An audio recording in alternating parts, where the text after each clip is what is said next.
Right, hello all. Just wanted to make a quick video to show you some problems and solutions for this little Aprilia Habana 125 that I've had in. It's the same as a Mojito 125, but pretty much the same as most scooters that have got a vacuum fuel pump on them, not a vacuum fuel tap, because some of the other scooters have got a vacuum fuel tap that opens up when the tank's high enough that the fuel has to flow down to the carburetor. But this little bike, the fuel tank's under the frame and it has a vacuum fuel pump to pump the fuel up to the carburetor. We had a load of problems with this bike. The choke wasn't working, so it was a pig to start when it was cold. Got that sorted. It had an air leak on the intake manifold, which I've got the old one here. That's the intake manifold, pretty much the same on all scooters, very similar design. What happens is, you know, your carburetor goes in that end, this bolts down to the cylinder head, 2 bolt holes there, and then you've got a vacuum takeoff for the vacuum fuel pump. Now what you have on these is a little rubber gasket that's part of the manifold. You can't change that, it's fitted in there. And over time, this bike's year 2000, so it had gone pretty bad.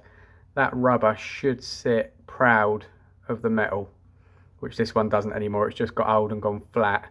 So when you bolt that down onto the cylinder head, it should seal, and this one just wasn't sealing. So with the engine running, there was air leaks under here. It happens all the time on scooters, and they're cheap and easy to change. So I got another one, put it on the bike. That sorted that problem out. The choke was, you can adjust the automatic chokes on these. You can wind them in and out to adjust how far the needle goes in or out and how much time it takes for the choke to go on or off. This one had been wound in, so the choke was never actually coming on. And also, let me show you, it has a 12-volt feed which comes from this little electrical box on this particular bike. Some of them are different, but this one's got this little box, and it wasn't giving any power to the choke, wasn't getting anything at all. So we changed this. That meant the choke, when the engine was running, the choke was getting its power, and it's just a little wax element. So with the engine off and no power, the little needle that opens up is open with no power. As soon as you start the bike, it gives it 12 volts, which heats up a little wax element inside it, and it slowly closes, shuts off the choke fuel supply. This one, once it's all adjusted now, which I've done, it's about 2 minutes. So when you start the bike from cold, the revs go up because it's on choke. After about 2 minutes, it warms up, closes the little valve off, and then the bike ticks over like normal. Fine. That was that problem sorted. So we sorted out the air leak and the automatic choke. Bike started up on the button. Choke come on, 2 minutes, bike would tick over and it was fine. No problem with that. You could rev it and it would rev up and it was fine. But the big headache, or the big head scratching thing for me, was when you rode the bike, if you were riding it on and off the throttle, so just round and about, not going very fast, just on and off the throttle, it was fine.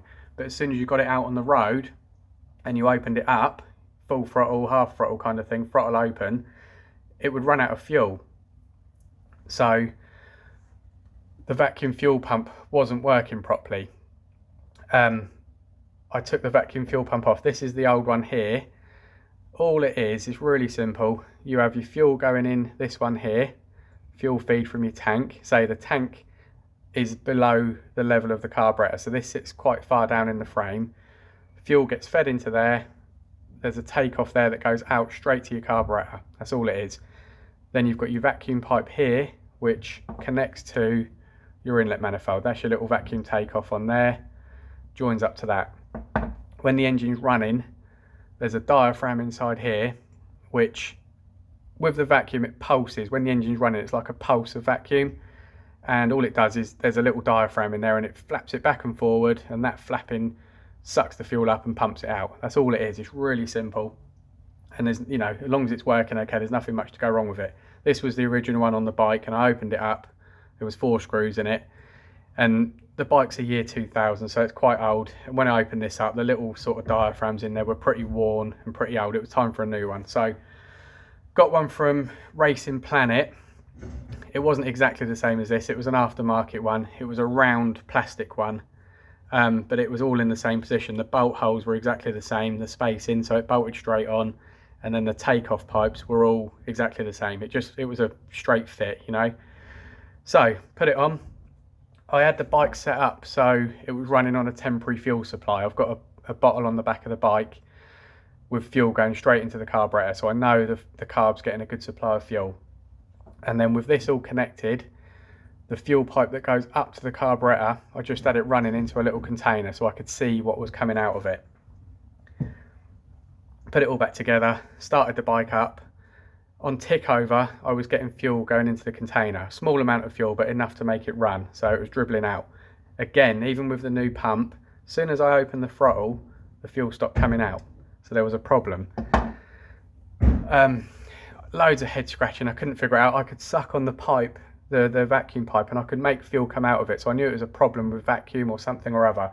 What you can get on scooters, 4-stroke scooters, is if your valves are badly adjusted or your valves are tight, they don't seal properly and you don't create as much vacuum, and that can cause a problem. But on this bike, I knew it was okay.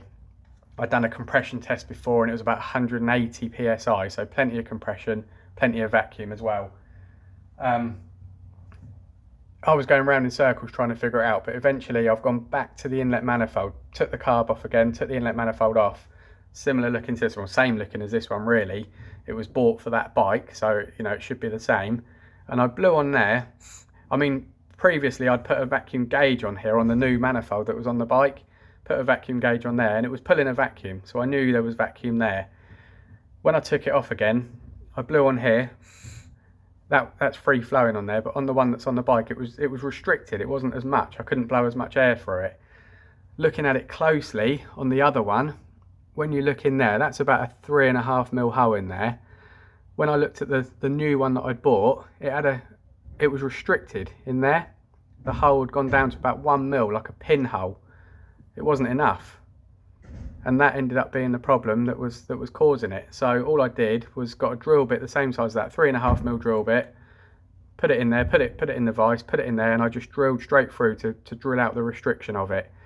Obviously don't drill right through because you'll knacker it and go right through the bottom of it, but just drill it through, you feel it pop, and then you've got it full flowing again. And when I blew on it, it was the same as that. Good. Even though it was making vacuum, it was like the volume of the vacuum, it wasn't enough. It needs to be a good volume of vacuum to pull it properly. So I drilled it out, put it all back together, put it back on the bike. Fine, that was the problem, that was all it was. So it's got a new fuel pump, new inlet manifold, no air leaks, the choke's working properly. And now, after just that little problem, which was loads of head scratching, I mean, I was on YouTube and Google trying to find out problems, vacuum fuel pumps, and I didn't really get the answer I wanted. I wasn't finding it, so I just had to go through every little thing trying to figure it out, and eventually that's what it ended up being. So I've just set it up on the bike now just to show you. This is after it's all been done. As I said, I've got temporary fuel supply there in the bottle. That's just feeding straight to the carburetor, so fuel's coming from there. Down here, this pipe here is your fuel feed to your carburetor. This is the normal one that goes into the carb instead of the bottle. So it's just flowing into there so I can show you. It's quite hard to see the fuel pump. The fuel pump's way down there, and you can see the fuel pump's about this level. If I show you, the fuel pump's about this level on the bike. The tank's all under here. There's a bit of a tank up here, but main tank's under there, and then the carburetor's up higher, so it has to pump up to get fuel to the carburetor. Hopefully that makes sense. So fuel supply into there. Once I've sorted out the problem, if I start the bike up now, it's going to get noisy, but hopefully you can see. Let's start it up. There you go, good supply of fuel coming out, and even if I rev the bike,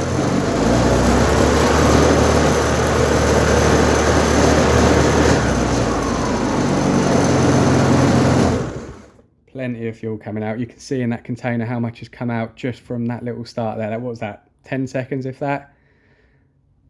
Yeah, plenty of fuel coming out. That was the problem. So hopefully that can help some of you lot out if you're having the same problem. It's such a simple thing, but a head scratcher at the same time. So if that helps, if it helps, give me a thumbs up, that would be great. And I'm going to be making more videos. I've just started this channel just to, you know, I get bikes in and out all the time, and I'm going to make a few more videos, and if I get any problems that I solve, I'll put them on YouTube. and hopefully it can help some other people out, because it's normally something simple, but you can go round in circles trying to figure it out, and that's what I did with this one. So if you've got any vacuum fuel pump problems, hopefully that can point you in the right direction. Leave a comment if you want to ask anything, and I'll try and get back to you, and say give us a thumbs up if it helped you out. That would be great, and I'll keep more videos coming. Cheers.